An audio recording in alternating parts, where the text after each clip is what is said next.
Okie dokie, so welcome back to the Blender tutorials. What I'm going to do today is teach you how to make a basic lamp with some wireframe. So essentially what we're going to do is let's go to first and foremost the render engine and change this out to cycles. We'll go ahead and add in a plane at the bottom right here, so S for scale. We'll go over to the edit mode and we're going to go ahead and select edge. And what you want to do is select these two edges right here. If for extrude, bring this up. This will be our backdrop so you can see what's going on. I'm going to go ahead and delete this default lights right here, and we'll take the default cube and we'll go with G, bring this up. You're going to want to rotate this by about 45 on the x-axis or the y-axis. Totally up to you which one you want to pick. So we're going to go with 45, just turn this onto its side. And then we're going to go with alpha rotate, hold down that center scroll, and we'll get this onto the y-axis by 45 as well. So basically you're going to want something roughly like this. It's kind of on its side. You can go ahead and go with alpha rotate as well if you wanted to with 45 and kind of bring that corner up again. Totally up to you. And what I'm going to do as well is I'm just going to go ahead. Let's see. I'm going to try and get that corner up just a little bit. You can do this manually if you want to. So you just do alpha rotate. Oops, not T. Alpha rotate. Just kind of get it up there. Just kind of on its side a little bit. And then just try and adjust that as such so you've got that rough square right there. Alright, so once we've got something like this, what we're going to do is let's go into edit mode real quick. You'll notice that we have all these lines coming across. If we go to the modifiers right here and we go to add modifier and we go with wireframe, you'll notice that when we come back to the objects mode, we have something like this. Now we can go ahead and improve the thickness on this. We can go ahead and push the offset on this, totally up to you. I wouldn't really mess with the offset, but I would definitely click boundary and relative if that's something that you would like to do. Alright, so to get a couple more lines coming across here, we can do edit mode. Right click subdivide.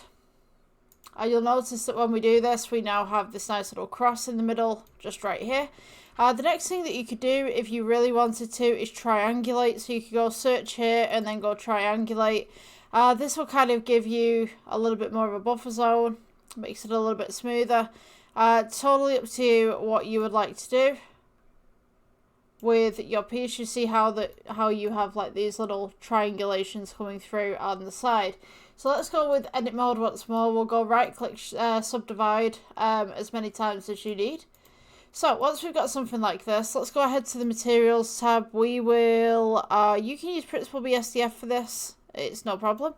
You could use a little bit of a dark tone like a dark grey. We'll go with add, cylinder. Right click shade smooth, S for scale, hold down that center scroll and just go ahead and scroll this up a little bit. S for scale, bring this down. We can go with G, bring this up. Hopefully my recording software is working correctly. And all you want to do is get this onto the point right here. So go with G and just move this across the axes as needed. S for scale again, just to bring this down a little bit more. S for scale to bring this up a little bit more. You want this to sit and fit relatively in the middle of the box. We're going to go ahead actually and add in a plane just for the ceiling. So S for scale, bring this upwards. G, bring it up just about here. Alright, so once we've got something like this, we're going to go with add. We'll go with, you can go with UV sphere or icosphere for this, totally up to you. I'm going to go with icosphere just to make it a bit unique. We'll go with icosphere, bring this up with G. S for scale, bring this down. You want to go ahead and sit and fit this on the end of the pole that we've just made. As such, try and get this as central as possible. Now if your box is a little bit lopsided, you can go ahead and kind of rotate this round, so use the axes for this. Just about there. I'm going to go with G, just bring this back. Just make sure it sits and fits on the corner. of your piece. As such. You can go ahead and make a little fitting here as well if you wanted to. So to do that, we go with Shift D to copy the pole that we've just made. S for scale, bring this outwards just a little bit, and then S for scale, bring this down as a singular piece just over the top right here. So I'll just place that on top just here. S for scale, bring this in again. S for scale, bring this outwards. So it's got that nice little hook piece right there. If you wanted a material for this, obviously when we go to the materials tab right here, we can see how the box is reacting. Now, to be honest with you, I might tip this box just on its side just a little bit more. Just to about there. And we'll go with G, bring this forward, make sure it's sat and fits on top of its little fitting there. R for rotate. We'll go with G, bring this across. Something of a kin. I'm trying to get this really straight. Okay, so we could go back there ish. I think that'll do. Like, you guys can amend this as you need it. So what I'm going to do is let's go down to the drop down and select the material for the cage. We'll do that for the middle as well, so everything is grey and uniform. This one is going to be new. Switch out that principal BSDF for emission. And when we go here, we should know something happens. And the reason for this is because we need to increase the emission strength. So once we increase this, we can now see the room is filling with light. And also what I'm going to do real quick is I'm just going to move this room a little bit closer to our light source. Let's go with G. Bring this across, and G, bring this across on this side so it doesn't clip, but it sits and fits very nicely. So this is kind of like one of those artistic kind of lamps that you can do. Totally up to you what colour of light you would like. This is probably one of those lights that you could probably use in a bar or a restaurant or something. Kind of like quirky, kind of hipster kind of look. You'll notice that the shadow's kind of very displaced upon these walls right here.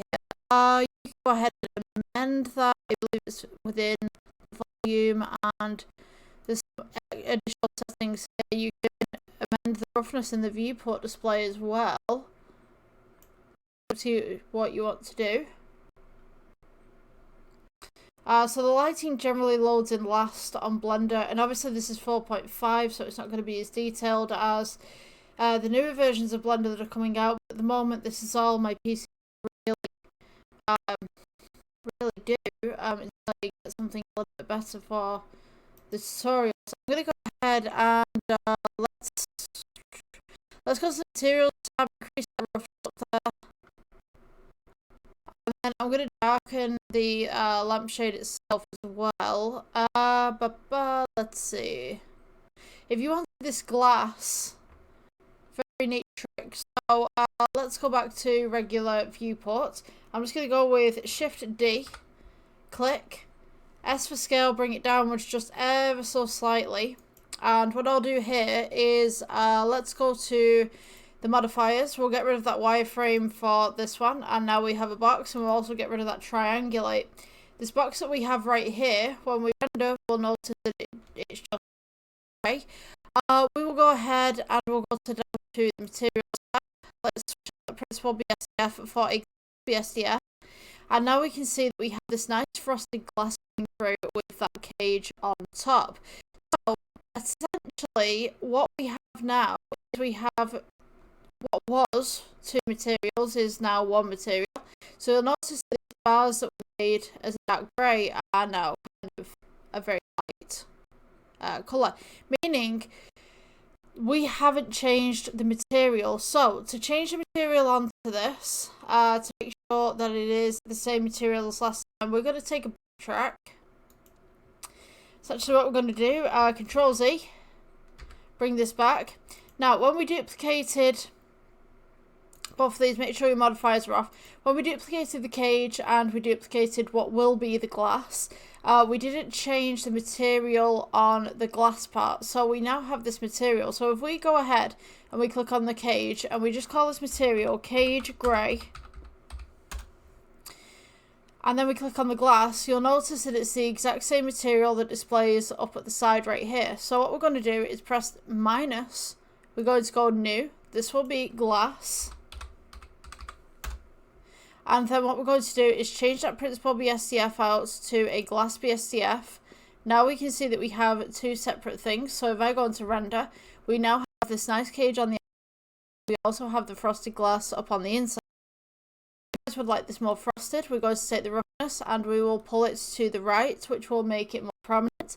And if you would like this to be more see-through, we will take this to the left, which will make this more versatile to the lighting. So we can see that if we take this to the left, this is how this will look. You'll notice that there are two very distinct lampshades within this. You can go ahead and amend the IOR for that one, and you'll notice less reflection, and the more that we take it to the left, the refraction kind of comes a little bit closer. So, if I go ahead and just rotate this real quick, you can kind of see how this is working. You can kind of see 3 points right there between each pane of glass that's coming through. We also have this nice little reflectivity at the back. It's also giving us this nice little patterned look. So, as I said, this is probably great for, say, a bar, restaurant, something like that, some kind of funky place. I'm just going to go ahead and grab that icosphere real quick. And we'll change the tone on this.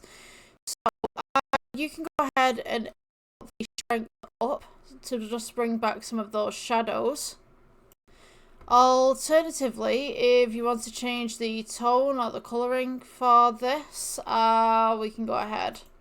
I do like my greens, I like my turquoises and blues and stuff, so I mean this is probably what I would choose. So yeah, it's kind of like a nice little glass piece. I'm gonna try and do some more